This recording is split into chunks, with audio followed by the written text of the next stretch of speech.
Холивудската актерка Дженифер Анистон конечно одлучи да стави крај на шпекулациите за нејзината наводна врска со поранешниот американски претседател Барак Обама, кој предизвика медиумска бура во последните месеци. Се започна откако се појавија гласини дека бракот на Барак и Мишел Обама е во криза. Овие гласини дополнително беа потикнати со отсуството на Мишел од важни настани како што се погребот на Џими Картер и инаугурацијата на Доналд Трамп. Приказните брзо стигнаа до јавноста, а извори блиски до Дженифер откриваат дека актерката била изненадана и решена да стави крај на шпекулациите.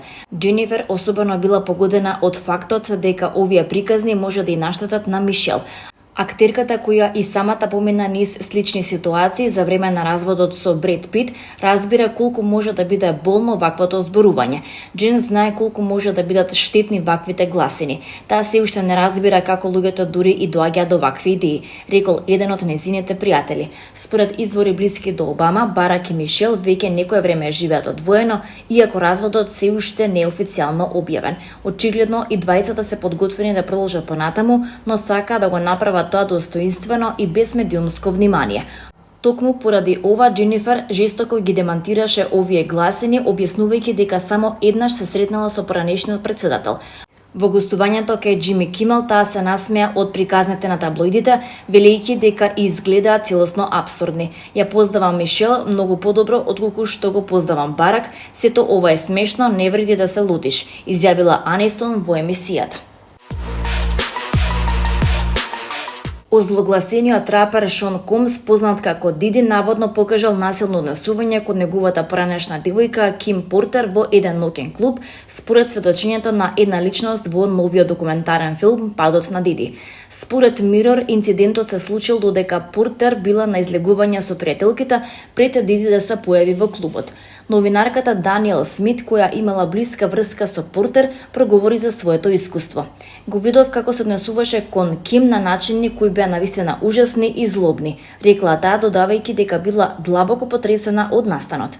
Смит дополнително опишала дека повремено се дружеле со Портер, а една вечер спонтано решиле да излезат со други девојки. Видов како Паф Диди влегува во клубот. Мислев дека доаѓа да се забавува, дека ќе се смести во VIP делот, но ситуацијата се смени, раскажала таа.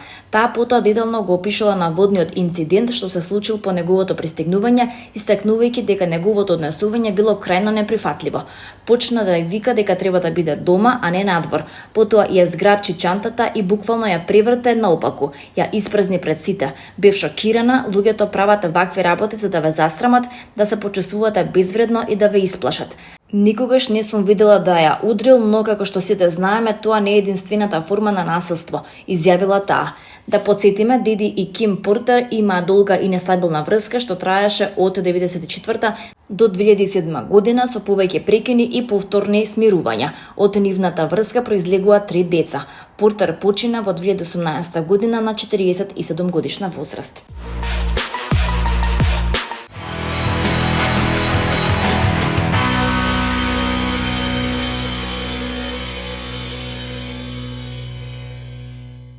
На синокишната средба пред писателите и читателите во книжарницата 3 во градски трговски центар, посветена на второто издание на романот Тони, македонската современа писателка Румена Божаровска се здоби со признание за најчитана авторка во 2024 година во 3.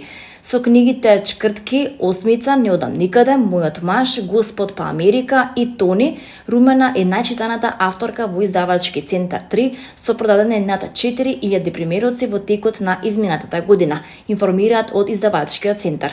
Исклучително ми е драго, изненадана сум дека сум најчитана авторка во 2024 година. Од друга страна, минатата година објавив 2 книги, така што има логика. Јас верувам дека не е точно дека не се чита и посебно не верувам во митот дека младите не читаат. За мене ова признание покажува дека луѓето читаат и посебно ми е драго дека се повеќе читаат македонска книжевност. Мислам дека тоа е тренд што никогаш нема да престане, рече Божаровска пред доделувањето на признанието.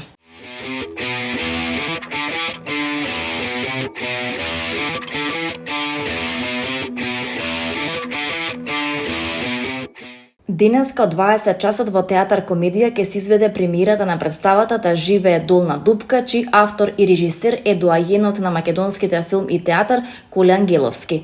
Играат Жаклина Стевковска, Роберт Ристов, Јаков Спасов и Горан Ников.